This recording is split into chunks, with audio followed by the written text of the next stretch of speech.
Hair is such an emotive subject, and with human nature being human nature. What we want is we can't have, and what we have we don't want. Welcome to Lifestyle Stalkers. In this video you will learn more about the different methods of hair removal.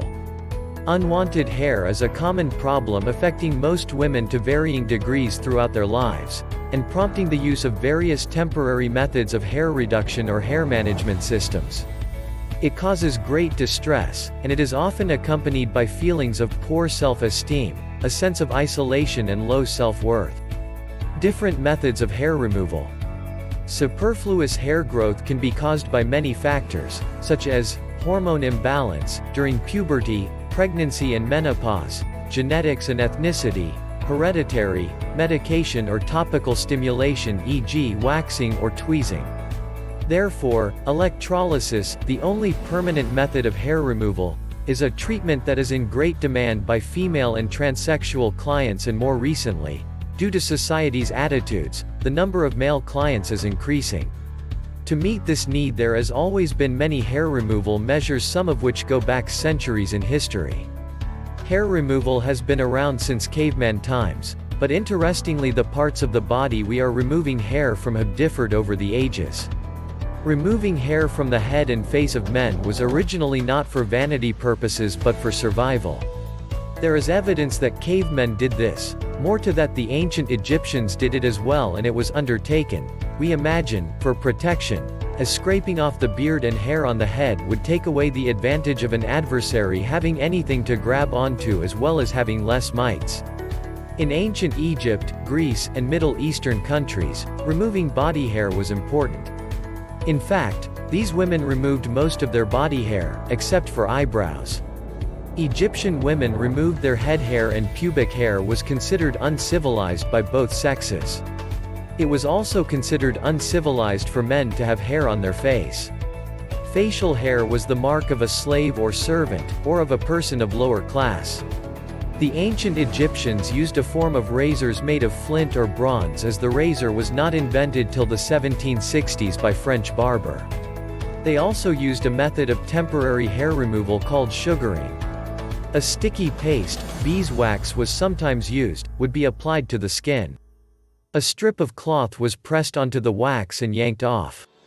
The equivalent of waxing today. Wealthy women of the Roman Empire would remove their body hair with pumice stones, razors, tweezing and pastes. There was also another technique used called threading, which has recently seen a resurgence in popularity.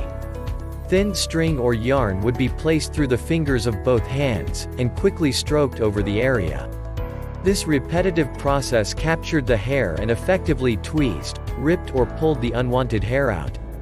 During the Elizabethan times the practice of hair removal, not of leg, armpit, or pubic hair, of their eyebrows and the hair from their foreheads in order to give the appearance of a longer brow and forehead was fashionable.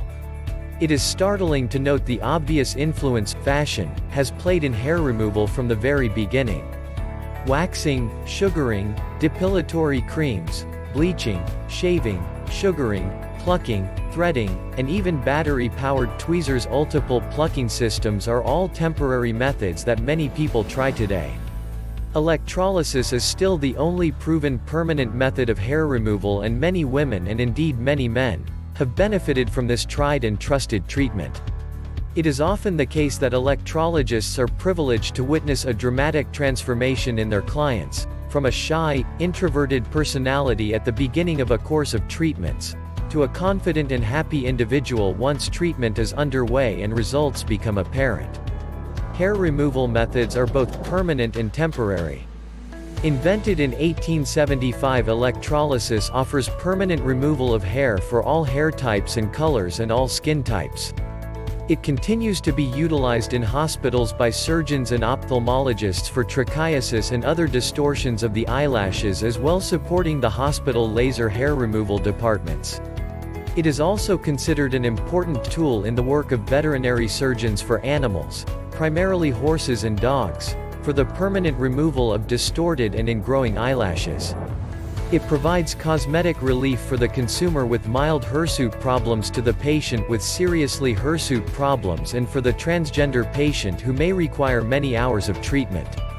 The newer technologies such as laser, light amplification stimulated emission of radiation, and IPL, intense pulse light, were initially launched as competitors of electrolysis and initially marketed as the answer for all permanent hair removal. This, it is now realized, is at best somewhat naive and at worst certainly misleading. The reality is that this was wishful thinking, and nowadays claims are far more realistic.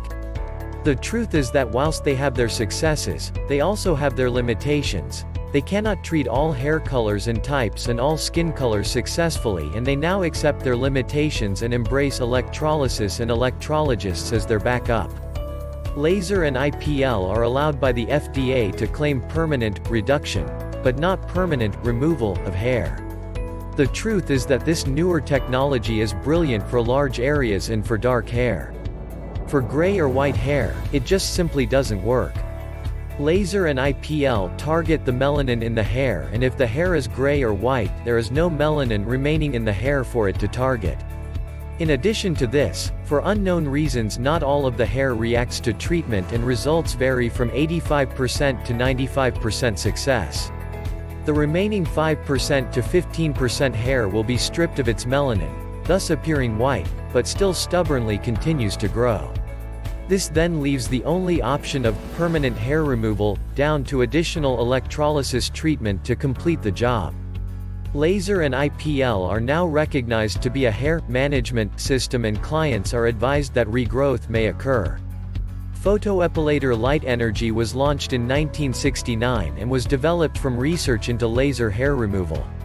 Photoepilators use a burst of filtered light aimed at one hair at a time. After the focus of the light, the hair is tweezed.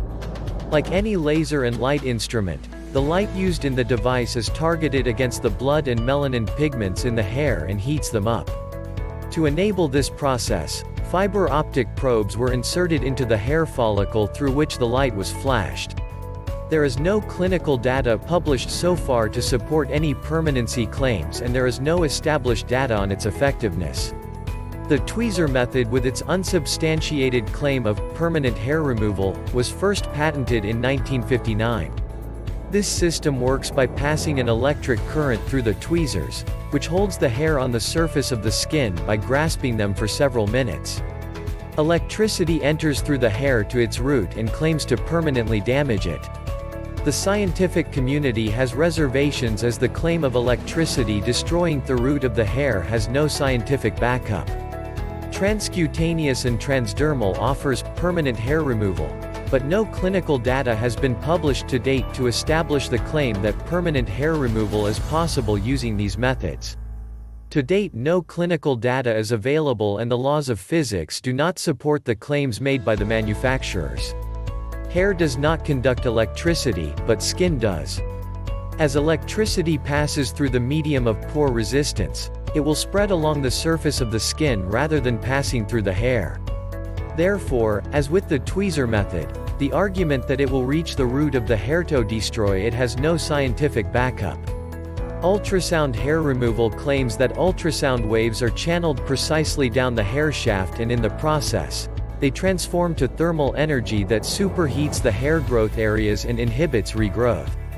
It is stated that the waves are bound to the hair shaft and do not dissipate into the skin, prevents any side effects. Ultrasound hair removal offers total hair removal, and claims to be the next generation of long-term hair removal devices. It states in its marketing material that it is the hair removal solution, and that no additional hair appears in the same follicle, proving that this is a long-term treatment. The FDA has not given the results to date regarding an application to market in April 2010 of the latest device. Microwave permanent hair removal is one of the more unusual methods of permanent hair, and both its safety and effectiveness have not been proven scientifically. Microwave devices work in a similar manner to those used in microwave ovens. Microwaves are radio waves with a short frequency range. One of the characteristics of microwaves is its nature of being absorbed by water, fats, and sugar. Once absorbed, these waves cause the molecules in the absorbed item to vibrate, resulting in the generation of heat. So, the skin is heated and in theory the thermal energy causes the destruction of the hair-growing cells. However, the indiscriminate heating nature of microwaves is its biggest drawback and is the reason for its limited use. So, to summarize hair removal and hair reduction, it is an emotive subject and it is easy to be seduced by new generation devices, sexy images and clever technical jargon relayed by white coats. Every individual is different, and we have our own personal requirements, temporary or permanent, maybe a mixture of both. Research and choose the method suitable for you, but if you want permanent hair removal guaranteed, the only method proven to deliver is electrolysis. Are you ready to get rid of your hair in a specific method? Check out our recent clip as well here in Lifestyle Stalkers. Be sure to subscribe and ring the bell to be notified about our latest videos.